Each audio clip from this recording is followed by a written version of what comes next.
بسم اللہ الرحمن الرحیم۔ السلام علیکم دوستو۔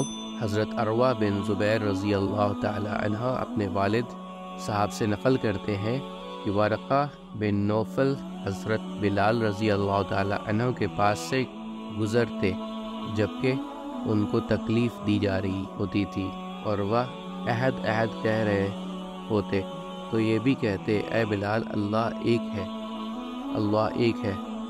پھر ورقہ بن نوفل امیہ بن خلف کی طرف متوجہ ہوتے جو کہ حضرت بلال پر یہ ظلم کر رہا تھا اور فرماتے میں اللہ کی قسم کھاتا ہوں اگر تم نے اسے اسی بات پر قتل کر دیا تو میں یہاں تک کہ ایک دن حضرت ابو بکر صدیق رضی اللہ تعالی عنہ ان کے پاس سے گزرے جبکہ وہ ان سے یہی سلوک کر رہے تھے تو انہوں نے امیہ سے کہا کیا تو اس مسکین کے بارے میں اللہ سے نہیں ڈرتا؟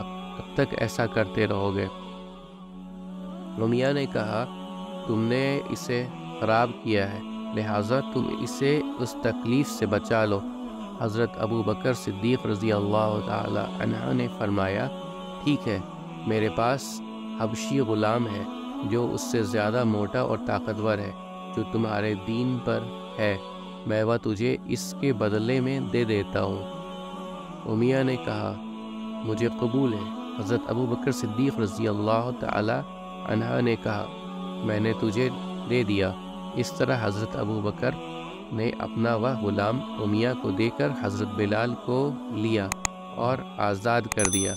پھر آپ نے مکہ سے ہجرت کرنے سے پہلے 6 مسلمان غلام حضرت بلال رضی اللہ تعالی عنہ کے ساتھ آزاد کیے۔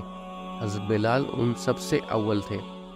محمد بن اسحاق کہتے ہیں کہ حضرت بلال بنی جمع کی کسی شاخ سے حضرت ابو بکر صدیق رضی اللہ عنہ کے آزاد کردہ تھے اور آپ انہی کے مولدین میں سے تھے اور ربہ آپ کے والدہ کا نام تھا۔ آپ اسلام میں صادق اور دل کے طاہر تھے۔ جب دوپہر تپتی تو امیہ آپ کو وادی بطحہ میں لے جا کر لٹا دیتا اور پھر ایک بڑا پتھر آپ کے اوپر رکھوا دیتا، پھر کہتا تو اسی طرح پڑا رہے گا تاکہ یا تو مر جائے گا یا حضرت محمد صلی اللہ علیہ وسلم کا انکار کرے گا اور لات و عزی کی عبادت کرے گا۔ آپ اس تکلیف کی حالت میں فرماتے احد احد اللہ ایک ہے، اللہ ایک۔ امید کرتا ہوں دوستو کہ آپ کو آج کی ویڈیو اچھی لگی ہوگی۔ اگر آپ کو ہماری ویڈیو اچھی لگی ہے تو ویڈیو کو لائک ضرور کریں اور مزید اس طرح کی ویڈیوز دیکھنے کے لیے ہمارے چینل سبسکرائب کر لیں اور دوستوں کے ساتھ شیئر کرنا بھی مت بھولیں۔ اللہ آپ سب کا حامی و ناصر ہو۔ انشاءاللہ ملتے ہیں اگلے ویڈیو میں۔ اجازت دیجیے، السلام علیکم، اللہ حافظ۔